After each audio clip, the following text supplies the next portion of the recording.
టాలీవుడ్ ఇండస్ట్రీలో రూపొందుతున్న భారీ చిత్రాల్లో కింగ్డమ్ ఒకటి. రౌడీ స్టార్ విజయ్ దేవరకొండ హీరోగా, డైరెక్టర్ గౌతమ్ తిన్ననూరి దర్శకత్వం వహిస్తున్న ఈ సినిమా కోసం ఆడియన్స్ అయితే ఎంతో ఆసక్తిగా ఎదురు చూస్తూ ఉన్నారు. ఇందులో సత్యదేవ్, భాగ్యశ్రీ బోర్సే ముఖ్య పాత్రలు పోషిస్తూ ఉండగా, సితారా ఎంటర్టైన్మెంట్స్ ఫార్చ్యూన్ 4 సినిమాస్ పథకాలపై నిర్మిస్తూ ఉన్నారు. విడుదలకు ముందే పోస్టర్స్, సాంగ్స్ ద్వారా క్యూరియాసిటీని పెంచేశారు. ఇప్పటికే విడుదలైన టీజర్ పాటలు విశేషంగా ఆకట్టుకున్నాయి.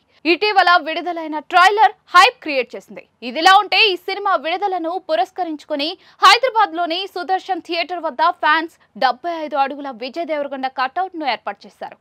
కింగ్డమ్ మూవీ లుక్ లో విజయ్ భారీ కటౌట్ పెట్టి తమ అభిమానాన్ని చాటుకున్నారు. ప్రస్తుతం విజయ్ భారీ కటౌట్ ఫోటోస్ సోషల్ మీడియాలో తెగ వైరల్ అవుతూ ఉన్నాయి. ఈ సినిమా కోసం ప్రతి ఒక్కరూ ప్రాణం పెట్టి పనిచేశారని, అభిమానులకు ఖచ్చితంగా ఈ మూవీ నచ్చుతుందని ప్రీ రిలీజ్ వేడుకలో అన్నారు విజయ్ దేవరకొండ. అభిమానులు తనకు దేవుడు ఇచ్చిన వరమని అన్నారు.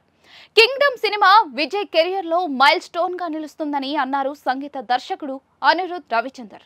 ఈ సినిమాకు ఆయన సంగీతం అందిస్తూ ఉండగా, ఇది వరకు విడుదలైన పాటలు ఆకట్టుకున్నాయి. కింగ్డమ్ కథ చాలా బలంగా, అద్భుతంగా ఉందని ట్రైలర్ తో స్పష్టమైంది.